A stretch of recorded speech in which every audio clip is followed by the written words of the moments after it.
बच्चों, आइए आज की गणित क्लास में हम लोग पढ़ेंगे अध्याय 9 सर्व समीकरण। प्रश्नावली 9.1 का सबसे पहला सवाल लिए हम लोग, और हमारा सबसे पहला सवाल है उपयुक्त सर्व समीकरण के प्रयोग से गुणनफल ज्ञात कीजिए। और हमारा सवाल है 2a-3 और 2a-3। बच्चों, आप लोग अपने पुस्तक में देखेंगे सर्व समीकरण दिए हैं जो कि फॉर्मूला है। और हमारा सबसे पहला सर्व समीकरण है a-b का पूरे का स्क्वायर बराबर a² - 2ab b का स्क्वायर। यानी कि हमारा जो सवाल दिया गया है वो इस फॉर्म में दिया गया है, इस रूप में दिया है, और हमको लाना क्या है, इस रूप में लाना है।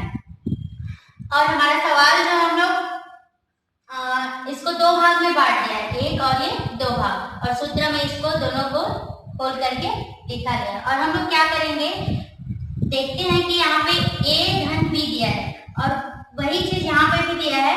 a के बराबर यहाँ पर 2a दिया है और b के बराबर 3 दिया है। तो हम लोग क्या करेंगे, सबसे पहले लेफ्ट हैंड साइड को,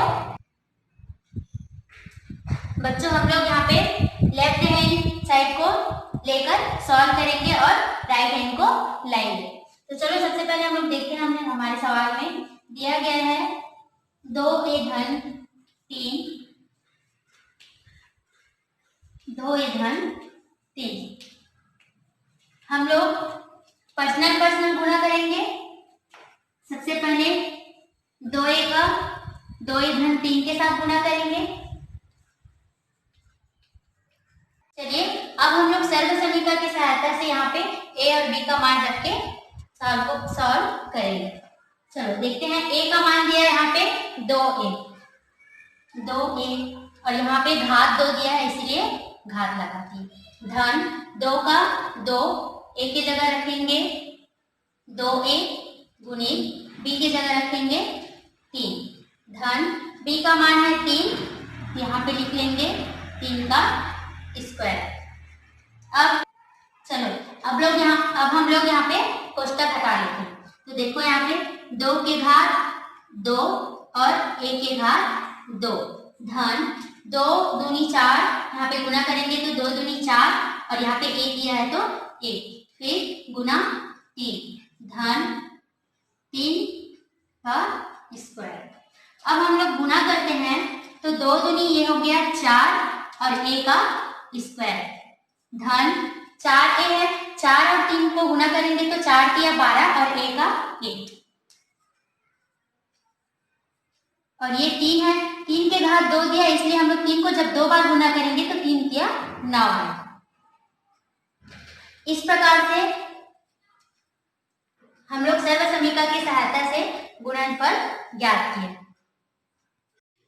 बच्चों आइए इसी प्रकार से हम लोग प्रश्नावली में के दूसरा सवाल लेते हैं। दूसरे सवाल का पहला सवाल देखते हैं। सवाल दिया गया हमारे पुस्तक में 1-5 और दूसरे पुस्तक में है 1-5।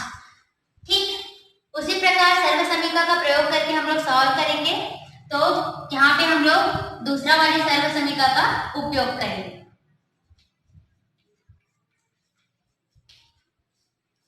हमारा सर्व समीकरण दिया गया है a-b पूरे का स्क्वायर बराबर a के घात 2 ऋण 2ab धन b के घात 2।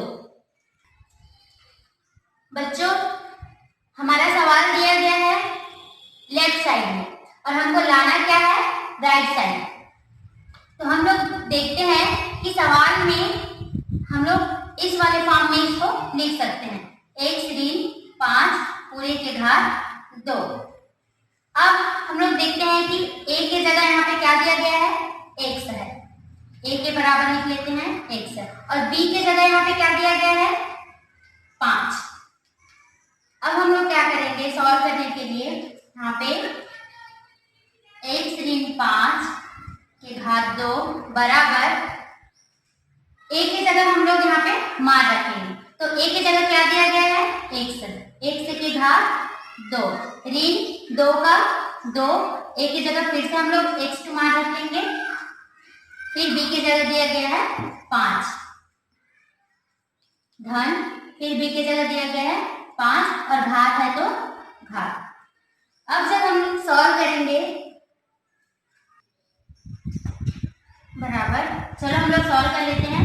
x के घात 2 दिया है तो ये हो गया x के घात 2 ऋण 2x, और ये हम लोग क्या करेंगे, पहले 5 और 2 को गुना कर लेते हैं। तो 5 दूनी हो गया 10 और x दिया है तो x, तो ये हो गया 10x धन 5 को जब हम लोग 2 बार गुना करेंगे तो क्या आएगा, 5 एम 25।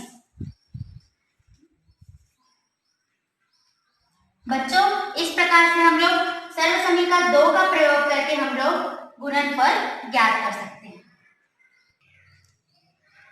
बच्चों आइए इसी प्रकार से हम लोग प्रश्नावली 9.1 का तीसरा सवाल देखते हैं।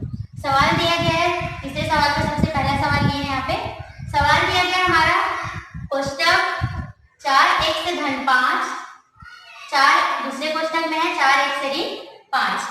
बच्चों सबसे पहले हमारा काम ये रहेगा, हम लोग सवाल को देखेंगे और पहचानेंगे कि ये कौन सी सर्व समीका में फिट हो रही है। और सबसे पहले आप लोग सर्व समीका को अच्छे से पढ़ लेंगे, ध्यान से और समझ लेंगे। तो हम लोग देखते हैं, जब एक कोष्टक में धन वाला सवाल हो और दूसरे कोष्टक में ऋण वाला हो तो वो हमारे तीसरे वाली सर्व समीका में यूज होगा। आइए तीसरा सर्व समीका देखते हैं क्या है।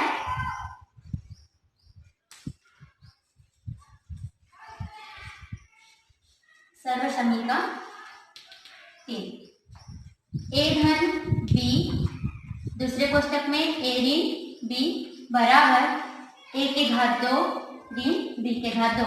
बच्चों आप लोग देख रहे होंगे कि यहाँ पे a के बराबर में क्या दिया गया है, 4x, और b के बराबर में क्या दिया गया है, 5। और ये जो सवाल दिया गया है वो सर्व समीका के ठीक बराबर है, यानी कि लेफ्ट साइड बराबर है। तो हमको लाना क्या है, राइट साइड को। तो चलो हम लोग सॉल्व कर लेते हैं। यहाँ पे सवाल को लिख लेंगे सबसे पहले 4x धन 5, 4x ऋण 5 बराबर, अब यहाँ पे हम लोग मान रखेंगे a के बराबर क्या दिया गया है, 4x, लिख लेंगे यहाँ पे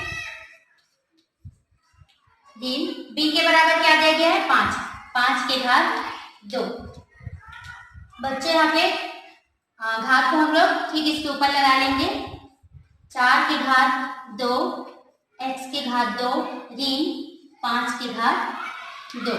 अब जब हम 4 को 2 बार गुना करेंगे तो क्या आएगा, 4 चौक 16, और x के घात 2 है तो x के घात 2 ऋण, जब 5 को 2 बार गुना करेंगे तो क्या आएगा, 5 एम 25। इस प्रकार से बच्चों आप लोग सर्व समीका 3 का प्रयोग करके गुणनफल ज्ञात कर सकते हैं।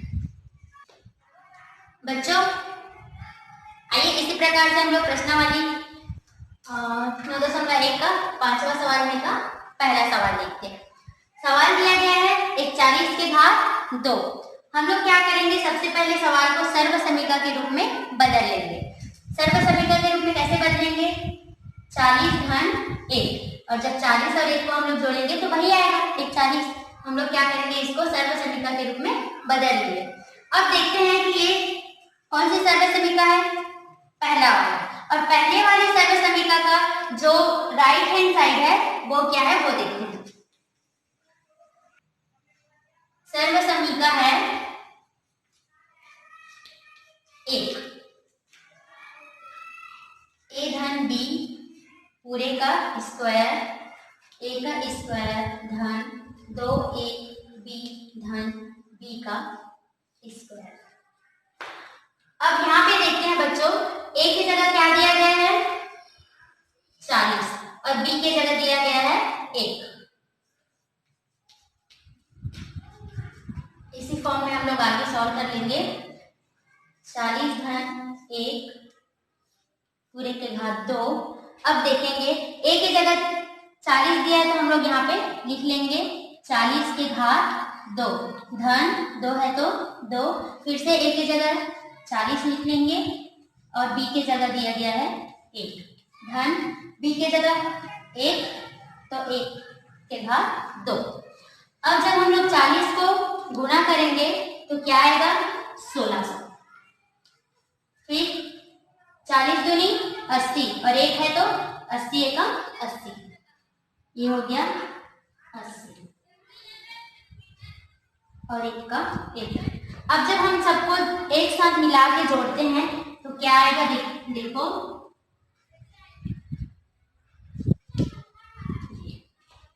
1681 यानी कि 1681। बच्चों ठीक इसी प्रकार आप लोग बाकी सवाल को भी हल करिएगा। इसके बाद हम लोग मिलेंगे अगले प्रश्न वाले। धन्यवाद।